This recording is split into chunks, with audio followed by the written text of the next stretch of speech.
Bonjour à tous, je suis ravie de vous retrouver pour cette nouvelle vidéo. Ça faisait un petit moment que j'avais plus rien posté parce que j'avais simplement besoin de rassembler mes énergies vers l'intérieur et je travaillais aussi sur d'autres projets. Des projets dont je vais vous parler bientôt, donc en début d'année prochaine. Je suis vraiment contente par rapport à ça. Et dans cette vidéo, j'avais simplement envie de vous parler un petit peu de cette énergie de fin d'année 2021 et aussi de vous donner peut-être quelques conseils ou de vous apporter certaines réponses par rapport à comment est-ce qu'on peut se sentir plus aligné et plus centré aussi dans cette période et bien sûr au-delà de cette période, hein, donc ce sera valable aussi pour après. Et avant que je rentre dans le vif du sujet, j'avais simplement aussi envie de vous annoncer que nos stages 2022, les inscriptions sont désormais ouvertes, donc on a de nouveau 4 dates l'année prochaine, reconnexion avec l'enfant intérieur, guérison du féminin blessé et aussi bien sûr voyage vers soi en terre sacrée avec 2 dates. Donc si vous avez envie de nous rejoindre pour l'année prochaine, allez voir sur notre site www.nature-angels.net, vous aurez toutes les informations pour vous inscrire. Et encore une fois, cette année 2021, les stages ont été vraiment extraordinaires avec des très beaux moments de partage, des moments de joie, de simplicité, de retrouvailles aussi, et des moments d'humanité tout simplement, et Dieu sait si on en a besoin en ce moment. Donc si vous avez envie de nous rejoindre l'année prochaine, n'hésitez pas, allez jeter un œil à tout ça. Alors ce qu'on peut ressentir en cette fin d'année 2021, c'est que beaucoup d'artisans de lumière se sentent un peu fatigués, et fatigué c'est presque pas le mot, c'est plus le mot, ce serait lassé quoi. Lassé d'avoir vraiment tout ce poids, de ressentir toute cette densité et aussi une forme en fait de lassitude par rapport au fait que ça devient un petit peu long, toute cette période assez challengeante à plusieurs niveaux. Donc ce qu'il faut vraiment avoir en tête, c'est que c'est pas un sprint, mais c'est un marathon qu'on est en train de courir. Donc c'est quelque chose vraiment qui vient nous chercher dans nos capacités de résilience. Et Dieu sait si cette année on a vraiment dû aller puiser dans cette capacité de résilience par rapport à plein de choses auxquelles on devait faire face.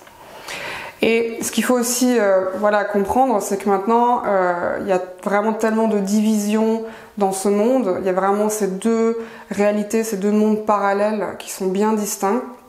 Ils sont de plus en plus en fait distincts, hein, puisque c'est vraiment deux mondes qui coexistent ensemble, mais on sent vraiment que on vivra pas du tout sur le même plan en fait. Et donc par rapport à ça, évidemment, ça peut créer des fractures dans son entourage, notamment au niveau familial, au niveau des amis aussi. Donc ça, évidemment, c'est déjà en place depuis un certain temps, mais c'est peut-être encore plus présent en fin d'année quand il y a les fêtes de Noël, les fêtes de fin d'année, etc.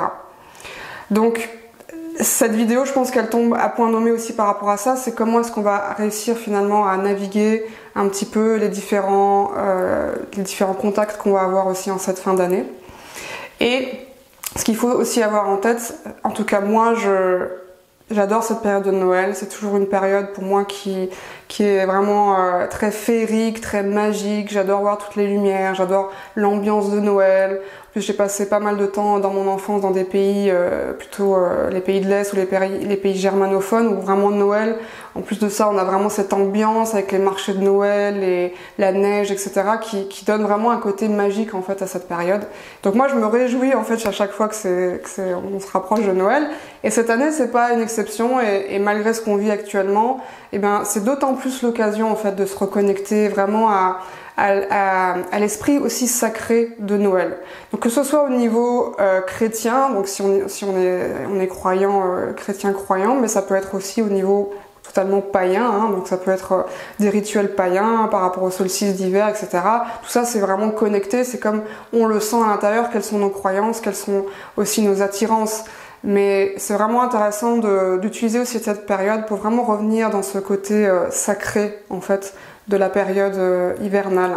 Donc c'est pour ça que j'ai mis des petites bougies aussi derrière moi parce que je pense que c'est aussi par les petites choses comme ça que on nous apporte un petit peu de joie et un peu de sentiment dans cette période. Ce qu'il faut bien comprendre aussi, c'est que la période qu'on vit actuellement, à moins que on soit un ermite dans notre grotte très loin de tout ça, ou qu'on soit tout simplement pas vraiment humain, parce qu'on est quand même des humains sensibles, bah forcément on va être affecté quelque part par ce qui se passe, que ce soit de près ou de loin, hein, on est tous touchés en fait par ce qui se passe. Mais ce qui est important vraiment de comprendre, c'est que plus on va pouvoir justement le vivre avec détachement. C'est-à-dire par exemple quand on va retourner dans nos familles, alors Dieu sait que quand on retourne dans notre famille en général, que ce soit pour les fêtes ou autres, eh bien on va avoir plus tendance à être vraiment sensible à des éléments déclencheurs qui vont nous mettre en réaction à. Donc évidemment on va être confronté à certains schémas familiaux, certaines blessures non résolues, tout ça qui va vraiment provoquer comme une régression d'âge où on va se retrouver presque comme un enfant de 5 ans dans notre famille, quoi. Donc tout ça c'est parfaitement normal, mais c'est vraiment apprendre aussi finalement à être de plus en plus conscient, de plus en plus conscientiser en fait les réactions qu'on peut avoir par rapport à sa famille ou son entourage. Et évidemment aussi on vit dans un monde qui est complètement devenu fou en fait, et on peut ressentir que en fait on est nous pointés du doigt souvent comme des fous au milieu des fous. Donc c'est vraiment une situation assez surréaliste qu'on vit, et c'est vrai que j'avais aussi posté un texte par rapport à ça il y a quelques temps sur les réseaux sociaux où je parlais justement de cette folie, comme si cette folie en fait elle est nécessaire en fait à l'éveil planétaire. Souvent, en tant que thérapeute, voilà, j'ai souvent reçu des gens en thérapie qui avaient fait des passages à l'hôpital psychiatrique, par exemple, ou qui avaient été diagnostiqués comme schizophrènes. Bah, souvent, en fait, quand ça se déclenche, en fait, ce qui est considéré comme entre guillemets de la folie, c'est ce qui déclenche en fait l'éveil de la personne. C'est que tout d'un coup, il y a tout qui s'ouvre. Et ça crée une sorte de perturbation, une sorte de remue-ménage en fait à l'intérieur qui peut passer par une phase transitoire qu'on appelle entre guillemets la folie. Et une autre chose aussi que j'avais vraiment capté, c'est par rapport aussi à l'évolution de cet éveil planétaire, l'éveil des consciences. C'est-à-dire que on peut considérer par exemple que quelqu'un qui est entre guillemets endormi, qui n'est pas conscient, donc voilà, comme quelqu'un qui est en profond sommeil, eh bien on va pas le réveiller d'un coup, on va pas le réveiller brusquement, puisque ça va être traumatisant pour la personne si le réveil est trop brusque et trop violent. Ce qui veut dire que ce qui se passe, et c'est le divin qui veut ça, hein, c'est que ça va être quelque chose de complètement progressif et évolutif. C'est-à-dire que progressivement, la température va monter de plus en plus, et c'est pour ça qu'on sent qu'il y a de plus en plus de choses extrêmes aussi qui se passent, et parfois même on se demande mais comment est-ce que les gens peuvent encore accepter ça, ça devient vraiment trop extrême, il devrait y avoir encore plus de gens qui se réveillent, etc. Mais c'est parce que voilà, il y a besoin vraiment d'avoir cette évolution et quelque chose de progressif dans l'éveil. Donc pour reprendre la métaphore de quelqu'un qui dort profondément, au début on va peut-être aller le toucher, on toucher délicatement son épaule en lui disant non, c'est l'heure de se réveiller. Et puis s'il réagit pas, on va y aller un petit peu plus fort, c'est l'heure de se réveiller. Et puis s'il réagit toujours pas, on va peut-être commencer à le secouer légèrement. Et s'il réagit toujours pas, peut-être que là, on va devoir clairement lui crier dans l'oreille ou quelque chose pour qu'il se réveille.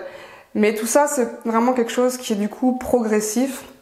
Et c'est pour ça qu'on va assister à des formes d'extrêmes qui émergent de l'ombre, pour que de plus en plus d'humains se réveillent progressivement, voilà, à ce qui se passe sur Terre. Ce qu'on voit aussi dans cette période, c'est vraiment ce jeu entre ombre et lumière, où on sent que l'ombre elle est super extrême à certains moments, et à d'autres moments on sent que la lumière aussi elle est super extrême, et ça crée vraiment ce contraste et ces allées et venues qui sont aussi, je pense, responsable du fait qu'on se sente un petit peu fatigué, un petit peu lassé, parce que c'est pas facile de jongler entre ces deux énergies-là.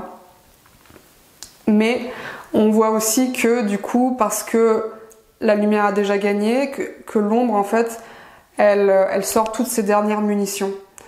Et c'est pour ça qu'on a l'impression que les choses vont de pire en pire et que les choses sont de plus en plus extrêmes, parce qu'elles sont en train de devenir plus extrêmes, mais c'est parce que ce sont vraiment les dernières munitions que l'ombre est en train de jeter avant finalement de devoir capituler. Mais bon, l'ombre ne veut pas capituler, donc c'est pour ça que ça met un petit peu aussi de temps. Donc c'est totalement normal de se sentir affecté, c'est totalement normal aussi d'avoir peur pour son entourage, d'avoir peur pour ses enfants, ou d'être parfois aussi affecté, se sentir affecté ou en réaction par rapport à ce qui se passe dans le monde, hein. Donc moi j'ai récemment vu aussi ce qui se passait par exemple en Australie concernant les aborigènes, et ça m'a fait réagir parce que je suis humaine, parce que c'est normal en fait d'avoir de la compassion et de la sensibilité pour les autres êtres humains, parce que voilà, nous ne sommes pas séparés les uns des autres, bien sûr. Donc ce qu'il faut vraiment comprendre aussi par rapport à ce qui se passe en ce moment, c'est que les différents choix que les gens font sur cette planète, c'est leur libre arbitre. Et qu'on doit respecter leur libre arbitre. On ne peut pas dicter à quelqu'un qu'est-ce qu'il doit faire, qu'est-ce qui est bon pour lui, qu'est-ce qui n'est pas bon pour lui. C'est vraiment le choix de la personne et c'est son libre arbitre, puisque le libre arbitre est quelque chose de très important sur cette planète. Et donc, évidemment, on va être aussi confronté à des choix que nous devons faire par rapport à ce qui se passe. Donc, que ce soit par rapport à notre travail, que ce soit par rapport à nos enfants. Et là aussi, il faut vraiment écouter son cœur. Et généralement, voilà, intuitivement, on va sentir qu'est-ce qui va être bon pour nous, qu'est-ce qui va être bon pour nos enfants, par exemple. Et simplement s'affirmer aussi dans ses choix et dans son positionnement par rapport à la société. Donc plus on va être ancré en fait dans notre vérité, dans notre positionnement, plus on va se sentir bien et plus on va se sentir centré aussi avec nous-mêmes.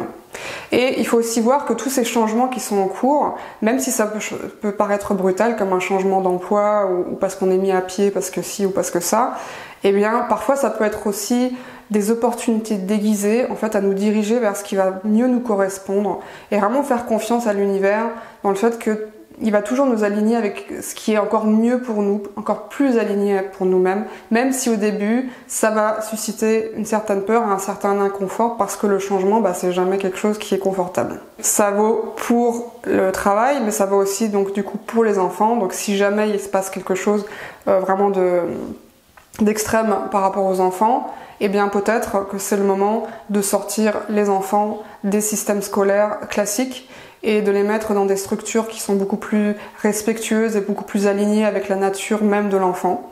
Donc ça fait aussi partie du nouveau monde et ça peut aussi parfois commencer par là.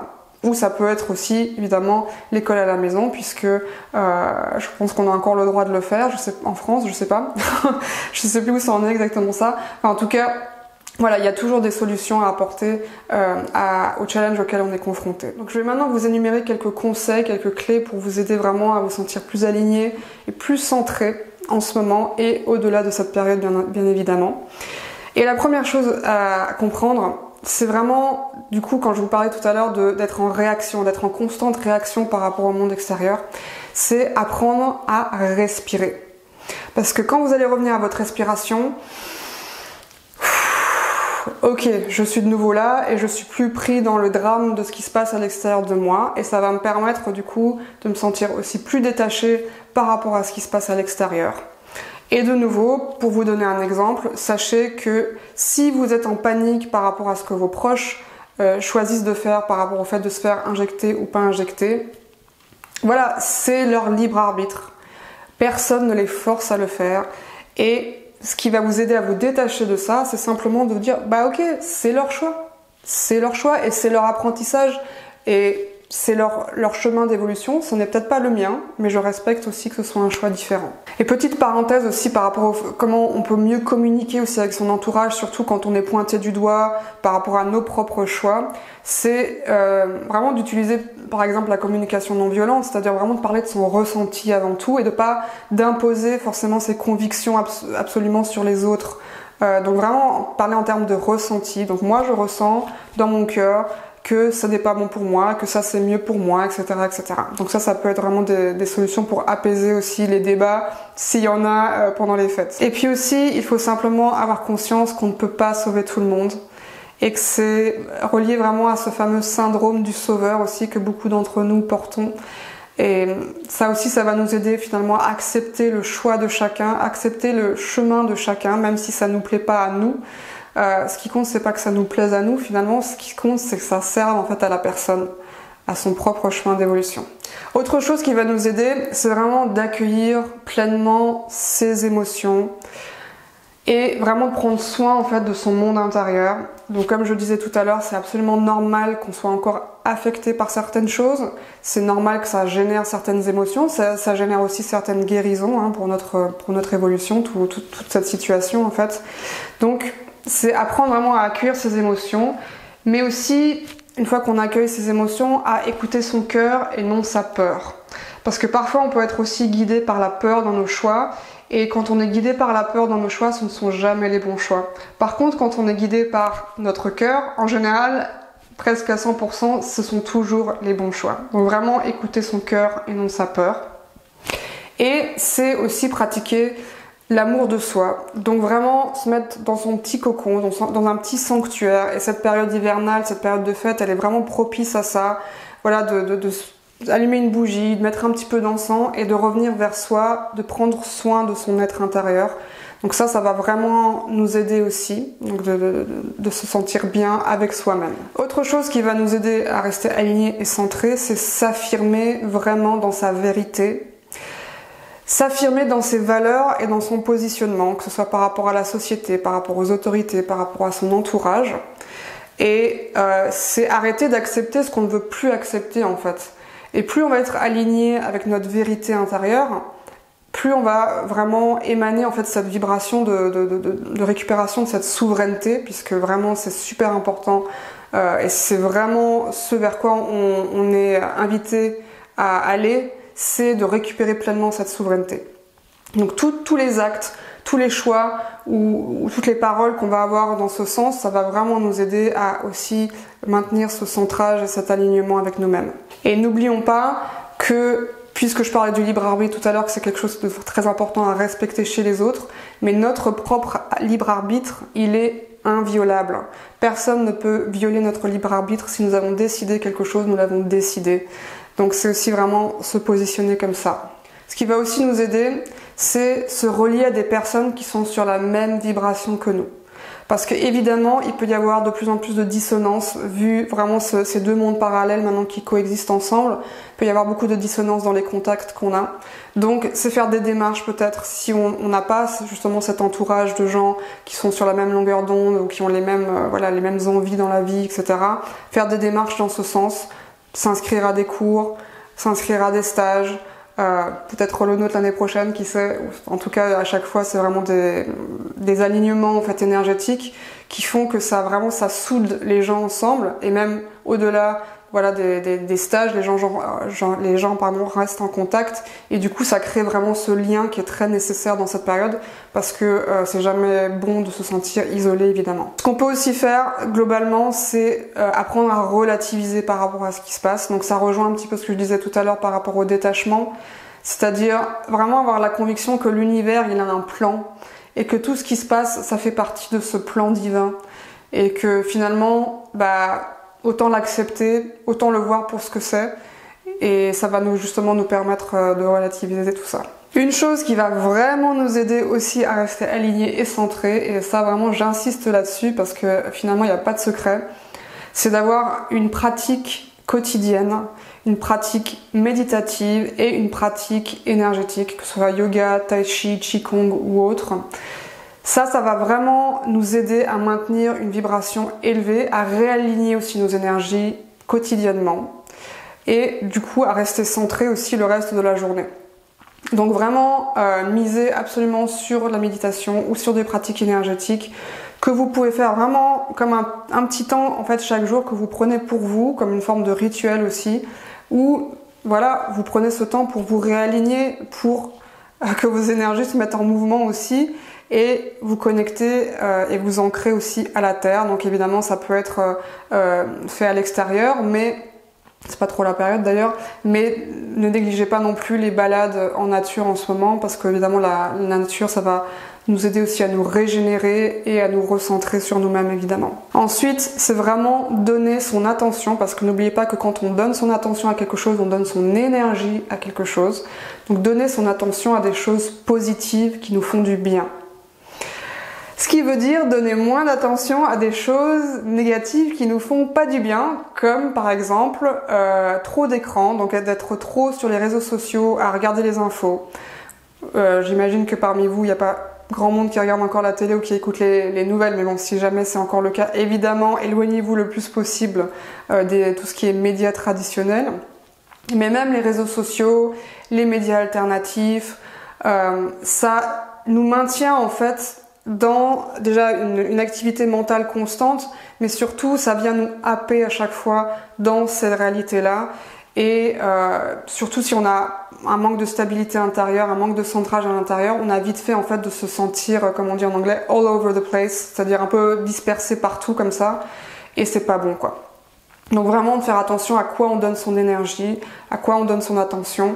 Il y a plein de belles choses aussi voilà, sur internet. Autant aller voir des choses qui sont chouettes, que ce soit des vidéos qui font du bien, voilà, des belles vidéos, des belles images, ou à l'extérieur d'aller chercher aussi des choses qui nous font du bien, quoi, tout simplement. Et essayer le moins possible d'avoir des contacts avec ce qui nous fait pas du bien. Il y a vraiment aussi un outil puissant qu'on peut intégrer dans notre pratique quotidienne, par exemple, c'est la prière.